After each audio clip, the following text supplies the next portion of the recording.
ગઈકાલે શરૂઆત કરી હતી પ્રીતિ, ભક્તો સાથે એમણે પ્રીતિનો સેતુ કેવો બાંધેલો છે. તો બાપાના પ્રતાપે એ પ્રીતિનો તાંતડો એવો છે કે જેના આધારે અનેકવિધ પ્રેરણા ભક્ત સમુદાયે લીધી છે. આપણે જોવા જઈએ તો બાપાના યોગમાં જે બધા આવ્યા છે એને સામે પ્રેમથી સત્સંગમાં સુદૃઢ કર્યા છે. બાપા ત્યાં ભરૂચમાં નવીનભાઈ લાલાના ઘરે ગયા હતા વર્ષો પહેલાં. હવે નવીનભાઈ લાલો છે ને શબ્દ એ યોગી મહારાજ વાપરતા એમને માટે કે આ લાલો છે. 17 વર્ષના નાની કુમળી વયે બાપા એમને આફ્રિકા લઈ ગયા હતા 70માં, અને બાપાના લાડીલા હતા અને બાપાનો હાથ પકડીને સેવા કરે અને ખૂબ બાપા સાથે પ્રેમ. પછી ઘણા વર્ષોથી અહીંયા ભરૂચમાં પોતે સત્સંગ કરે, પણ પછી કંઈક એવો કુસંગ લાગી ગયો તો ગાડી આમ થોડી ફંટાઈ ગઈ એટલે ખાવા પીવામાં ફેર પડ્યો. પ્રમુખ સ્વામી મહારાજ એને બંગલે આવ્યા, નવો બંગલો બનાવ્યો હતો. એટલે એણે બાપાને કહ્યું કે બાપા આ ઘર તમારું. પછી બાપાને વાત કરી કે આમાં બાપા આ ઘરમાં બધી જેટલી રૂમોમાં આપ ફર્યા એમાં તમને કયો અત્યંત પ્રિય છે? સાંઈ કે બધા પ્રિય જ છે. એણે આગ્રહ રાખ્યો, ના બાપા બેસ્ટ તમને કયો લાગે? બહુ કહ્યું તો બાપાએ જે માસ્ટર બેડરૂમ હતો સ્વામી કે બહુ સારો છે કે સ્વામી હવે તમને કૃષ્ણાર્પણ, હવે એ રૂમમાં મારે રહેવાનું નહીં, તમારા પૂરતું જ. હવે તે દિવસથી એ રૂમ એણે એ રીતે જ રાખેલો. આ નવીન લાલાનો એક જબરજસ્ત એનું એક નિષ્ઠાનું બળ દેખાય તમને. પક્ષ પણ જબરજસ્ત રાખે, પણ પેલું ગાડી થોડી ફંટાઈ હતી એટલે પછી બાપા એની સાથે બેઠા. અને બાપાએ કેવી ભાષા વાપરી છે. બાપા કે લાલા, આ મને છે ને 1986માં અક્ષર પત્રિકાની ટૂર કરી હતી અમે, પૂજ્ય ડૉક્ટર સ્વામીના સાથે, પૂજ્ય ગોવિંદ સ્વામી હતા. એટલે રાત્રે છે ને બધી સભા થયા પછી એના ઘરે અમે રાત્રે 2 વાગ્યા સુધી બેઠા હતા નવીનભાઈ લાલા સાથે. પછી આ બધી વાતો એમાં નીકળી એટલે એણે બધી વાત કરી.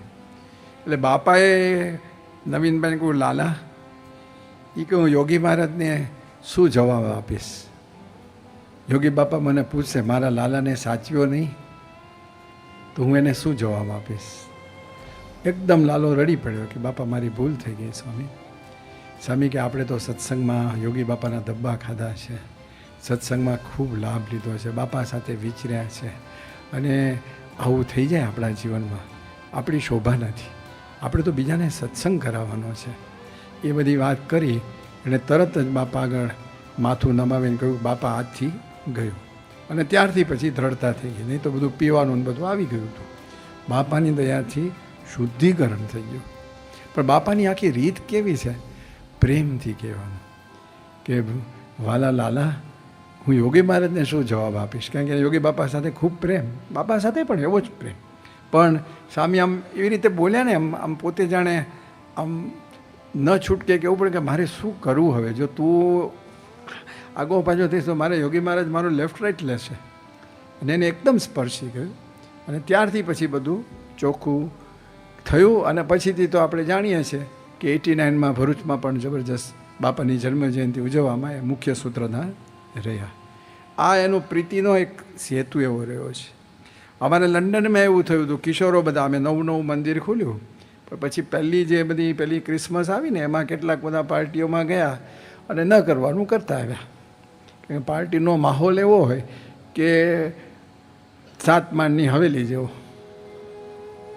મહારાજે પ્રથમના 18માં કહ્યું છે એવો માહોલ હોય. એટલે એમાં તો ભલભલાનું મન ઠેકાણે રહે. આ તો કુમાર અવસ્થા હોય એટલે સ્વાભાવિક છે. એટલે બધું ગાડી થોડા ઘણાની આઘું પાછું થયું. એટલે ટેમ્પરરી થયું હતું, પરમેનન્ટ નહોતું. પણ એ વખતે આમ કે ને હો જાય મહાપુરુષ કા પોકળા, કે ડૉક્ટર સમજ્યા ને, મહાપુરુષ કા પોકળા છું કે હવે છૂટછાટ પછી જોયું જશે, 2 માળા ફેરવી લેશું મારા ભાઈ પ્રાશ્ચિતને. એટલે એવું બધું થયું. પછી બાપાને ખબર પડી બાપાએ 6 પાનાનો અદ્ભુત પત્ર લખ્યો છે. મારી પાસે અત્યાર સુધી હતો, હવે કંઈક આગો પાછો મુકાઈ ગયો છે. બહુ સરસ પત્ર લખ્યો છે, રાખવા જેવો છે. કિશોરોને બાપા ઉપદેશ કેવો પ્રેમથી આપે છે. સ્વામીએ લેટરમાં લખ્યું છે, વાલા કિશોરો, વાલા કિશોરો. અને બાપાનો આજે વાત કરી છે એનો સૂર એટલું જ છે કે આ ઉત્સવ આપણો નથી, આપણો સંસ્કૃતિનો એ ઉત્સવ નથી. આપણો સંસ્કૃતિ તો આપણે યોગી મહારાજે આપણને શીખવાડ્યું છે કે આપણે સંયમમાં રહેવું, એમાં છૂટછાટ નહીં, કોઈ આપણા ખાવા પીવામાં આગું પાછું ન થવું જોઈએ. ત્યારે આપણે ખરા સત્સંગી કહેવાઈએ, મહારાજ એનાથી રાજી થાય, એવું બધું ઘણું બધું સ્વામીએ લખ્યું. અને સ્વામી કે ખાસ મારી વિનંતી છે ને પ્રાર્થના છે કે મારું આટલું વચન જરૂર માનજો, એવું સ્વામીએ લખ્યું છે. જે મહારાજે શબ્દ આ વાપર્યો છે પ્રથમ 18માં, જરૂર માન, એ શબ્દ બાપા એમાં વાપર્યો છે. આમ જાણે મહારાજ કહેતા હોય. પછી એક આગળ આવ્યો એટલે મારા ઉપર કોપી મોકલીને મને કહે કે જેટલા છોકરાઓ આમ તમારા ખ્યાલમાં હોય જે આગા પાછા છે, દરેકને બેસાડી આ પત્ર વંચાવજો. તો મેં તો કોપી પણ કરી રાખી હતી એને આપવા માટે પણ કેટલાક કેવું બિચારો ગુજરાતી વાંચી ન શકે, એટલે પાછું મારે અંગ્રેજી મને સમજાવવાનું. અને એક યુવકો સાથે હું બેઠો, સ્વામી દરેકની આંખમાં આંસુ આવી ગયા અને કે સ્વામી આજથી હવે આમાં ફેરફાર થશે, દ્રઢતા કરાવી દીધી છે. પણ એટલો એક પ્રેમનો પત્ર આખું જીવન છે ને આમ રૂપાંતરિત કરી અને ઉર્ધ્વગામી બન્યા. અને એ અત્યારે સારામાં સારા કાર્યકર્તા છે. જેને આ જીવનમાં એક ભૂલ થઈ હતી એ એટલું જ મેકઅપ કરી લીધું હોય ને કે હવે મારે છે ને ગમે તેમ કહીને આ પુરુષને રાજી કરી લેવા છે, તો સારામાં સારા કાર્યકર્તા તરીકે આજે સ્થાપિત છે. એક ફેઝ આવી જાય માણસમાં. કુસંગ એવી વસ્તુ છે કે ગમે તેવો માણસ ગમે તેટલો સત્સંગમાં આગળ વધ્યો હોય, જનક રાજા જેવો હોય ને કે જેને અડધા શરીરે ચંદને અર્ચા કરો અને અડધા શરીરને તલવારે કાપો ને સમ વર્તતું હોય, એને પણ કુસંગ ન કરવો, એ મહારાજે 48માં કહ્યું છે. આ કુસંગની કેવી અસર થાય છે અને કુસંગમાંથી બહાર કાઢવાનું કાર્ય બાપા પ્રેમથી કરે છે, કોઈ દંડો વાપરતા નથી.